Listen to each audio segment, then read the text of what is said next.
Welcome students, ये जो हमारा वीडियो है ये है डिप्लोमा के स्टूडेंट्स के लिए जो मशीन 1 पढ़ रहे हैं सेकेंड ईयर में, थर्ड सेमेस्टर में, और उसमें ट्रांसफार्मर पढ़ रहे हैं। तो उनके जो बोर्ड के एग्ज़ाम होने हैं, फाइनल एग्ज़ाम, उसके लिए, और जो कोई भी जेई के पेपर के लिए भी प्रिपेयर कर रहा है, उन लोगों के लिए वीडियो है। इस वीडियो में हम पॉलीफेज सर्किट को पूरी तरह से डिस्कस करेंगे। तो आप ये पूरा वीडियो देखिए और जितने भी इंपॉर्टेंट क्वेश्चन हैं वो हम इसमें डिस्कस करने वाले हैं। तो लेट अस स्टार्ट इट। सबसे पहला क्वेश्चन जो है वो है पॉलीफेज सिस्टम का।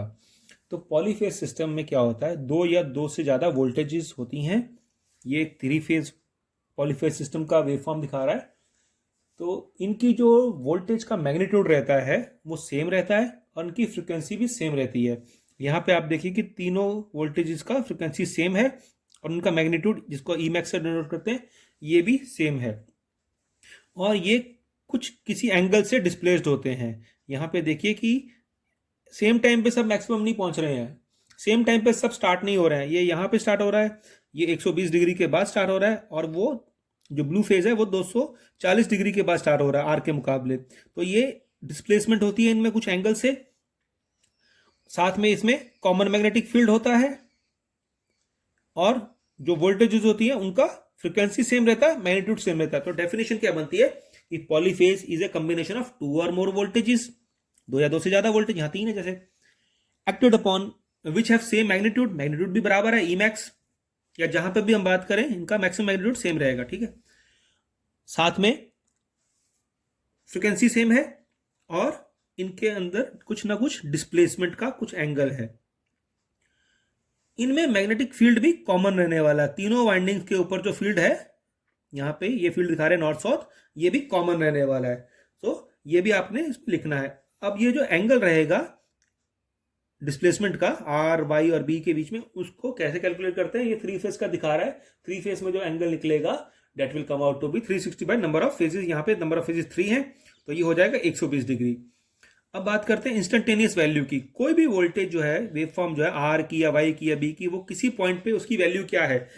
मान लीजिए हम जानना चाहते हैं कि ये 30 डिग्री पे, यहाँ पे 30 डिग्री है, यहाँ पे तीनों फेजेस की वैल्यू क्या है। आर की वैल्यू क्या है 30 डिग्री पे, जब 30 डिग्री हो चुका है ओमेगा 30 डिग्री है, तब आर की क्या वैल्यू है, वाई की क्या वैल्यू है, और ये ब्लू फेज की क्या वैल्यू है। तो ये जानने के लिए जो फॉर्मूले हैं वो ये हैं। ये ई आर हो सकता है, ई वाई या ई बी हो सकता है। यहाँ पे उसने A1 A2 B1 B2 C1 C2 लिया, क्योंकि यहाँ वाइंडिंग को उसने A1 A2 B1 B2 और C1 C2 दिखा रखा है। तो इसकी वैल्यू होती है E max sine omega T.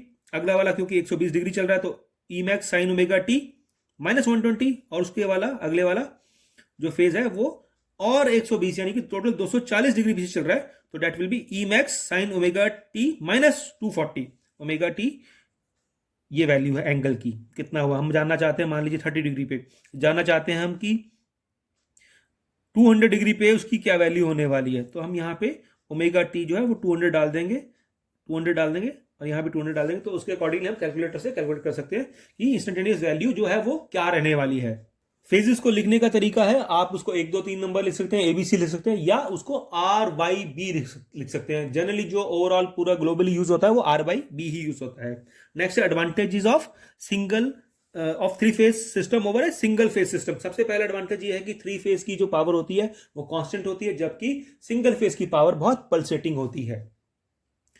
जैसे जैसे आप नंबर ऑफ फेजेस बढ़ते जाते हैं, जो पावर रेटिंग है मशीन की वो भी बढ़ती जाती है, तो नेचुरली थ्री फेज की पावर रेटिंग भी अच्छी होगी।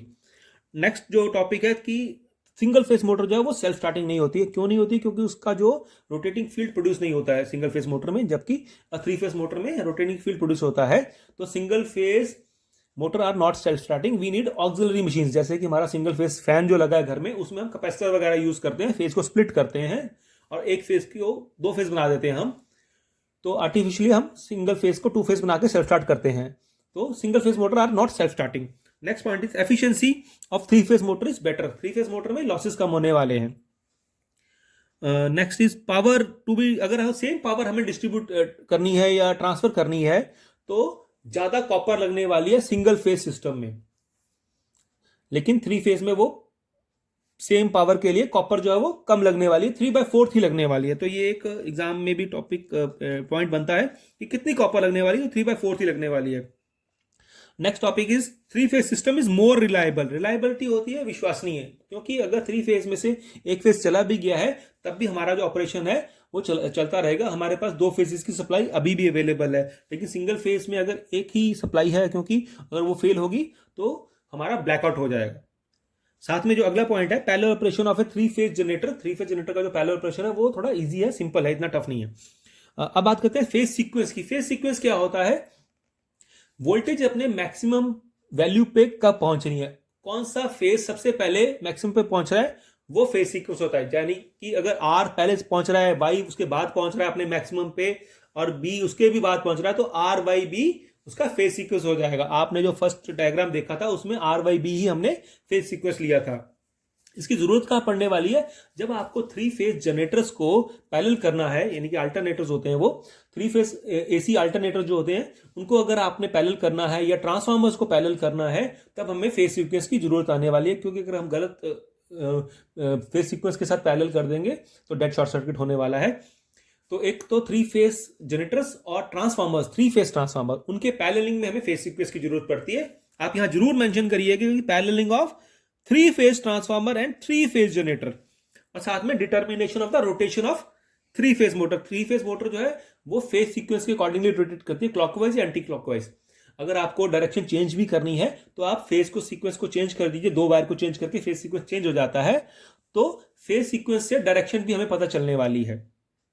Next is three phase four wire system. Three phase four wire system में क्या है कि तीन वायर है साथ साथ में फेज की, और चौथी वायर भी है एक, वो है न्यूट्रल की वायर। तो three phase system, three phase four wire system में तीन फेज की वायर है और चौथी न्यूट्रल की वायर है। इसका एडवांटेज क्या होने वाला है हमें कि मान लीजिए हमारा कोई हैवी लोड है, थ्री फेज लोड, वो तो थ्री फेज की वायर से चल पड़ा, लेकिन जो डोमेस्टिक लोड है जो 220 पे काम करते हैं वो हमारे फेज और न्यूट्रल के बीच में, क्योंकि उसमें हमें 1/√3 वोल्टेज मिलती है, तो वहां पे हमारे काम आने वाले हैं।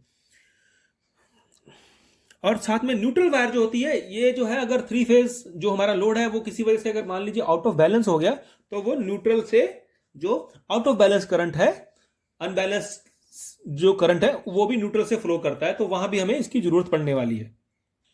ये जो three phase four wire system है, इसमें जो फोर्थ वायर है न्यूट्रल, वो स्टार कनेक्शन का जो न्यूट्रल पॉइंट होता है वहां से कनेक्ट करके हम निकालते हैं। अगर हमारे पास कोई जनरेटर है उसमें स्टार पॉइंट नहीं अवेलेबल है, एक्सेसिबल नहीं है, हम उसको देख नहीं पा रहे हैं, या वहां पे वायर वहां पे कनेक्ट नहीं करके दिया मैन्युफैक्चरर ने, तो भी हम उसका न्यूट्रल निकाल सकते हैं। या अगर डेल्टा है और डेल्टा सिस्टम में क्योंकि न्यूट्रल नहीं होता तो उसमें फोर्थ वायर का हमारा कंसेप्ट नहीं है, तो ऐसे में हम कैसे जो है न्यूट्रल बनाते हैं, तो इसका भी एक प्रोसीजर है छोटा सा। मान लीजिए कि ये आपका एक three phase four wire system है, यहां पे ये जनरेटर है, ये थ्री फेज जनरेटर है, ये डेल्टा भी हो सकता है, ये स्टार भी हो सकता है, it can be delta also, it can be star also.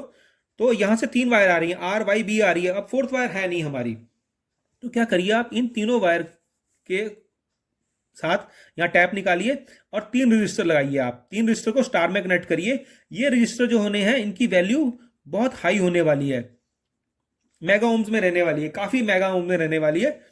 तो इनको स्टार में कनेक्ट करिए, ठीक है। एक न्यूट्रल, एक रजिस्टर को एक फेज के साथ, दूसरे रजिस्टर को दूसरे फेज के वाई के साथ लगा दिया है, और तीसरे रजिस्टर को तीसरे फेज के साथ लगा दिया। अब ये तो आपने कनेक्ट किया है, तो आपके पास यहाँ पे न्यूट्रल पॉइंट आपने निकाला हुआ है, आपके पास ये एक्सेसिबल है, तो यहां से एक वायर कनेक्ट करिए और आपका थ्री फेज सिस्टम जो है वो थ्री फेज से फोर वायर, ये three phase three wire system था, और यहां पे आपका three phase four wire system बन गया है। तो इस तरह से आप थ्री फेज थ्री वायर को थ्री फेज फोर वायर में भी कन्वर्ट कर सकते हैं। आप इस डायग्राम में देख सकते हैं कि अगर कोई बड़ा लोड है, थ्री फेज लोड है, चाहे डेल्टा है चाहे स्टार है, तो आपने सीधे उसको कनेक्ट कर दिया तीनों फेजेस के क्रॉस। लेकिन जो लाइटिंग लोड है, डोमेस्टिक लोड है, सिंगल फेज लोड है, जो हमारे घरों में लाइटिंग दे रहे हैं, उसके लिए हमें फोर्थ वायर की यानी कि न्यूट्रल वायर की जरूरत पड़ने वाली है, क्योंकि ये न्यूट्रल ये क्रॉस कनेक्टेड होते हैं, क्योंकि ये इसकी वजह से रिड्यूस्ड हो जाती है वोल्टेज। अगर मान लीजिए यहाँ 440 है, तो ये जो है ये 220 रहने वाली है, जो कि हमारे डोमेस्टिक सर्किट्स की वोल्टेज है। तो इसके लिए हमें three phase four wire system की जरूरत पड़ती है।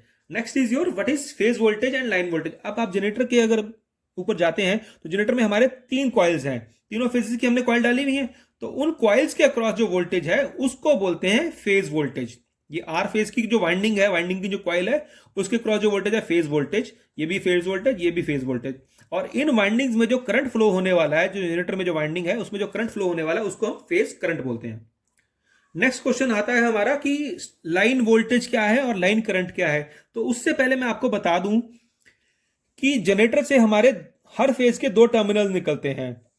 अब अगर आप चाहें तो ये 6 के 6 टर्मिनल से वोल्टेज को ट्रांसमिट करवाइए, लेकिन उसमें क्या होगा कि एक तो 6 वायर्स का हमारा ट्रांसमिशन हो जाएगा, तो वायर की कॉस्ट बढ़ जाएगी, जहां 6 वायर लगने वाली हैं अदरवाइज, और साथ में हर वायर में हमारा कॉपर लॉस होने वाला है, आई स्क्वायर लॉस होने वाला है, तो वो बढ़ने वाला। तो इंजीनियर ने क्या डिवाइस किया, उन्होंने 2 कॉन्फ़िगरेशन ढूंढी, एक डेल्टा और एक स्टार। आपको पता है कि डेल्टा और स्टार में सिमिलर एंड्स को ज्वाइन कर देते हैं कुछ इस तरह से, कुछ इस तरह से। तो यहां पे सिमिलर एंड्स को ज्वाइन कर दिया है, ठीक है। ये आर फेज का है, ये वाई फेज का, ये बी फेज का, इनके सिमिलर एंड्स को आपने ज्वाइन कर दिया है।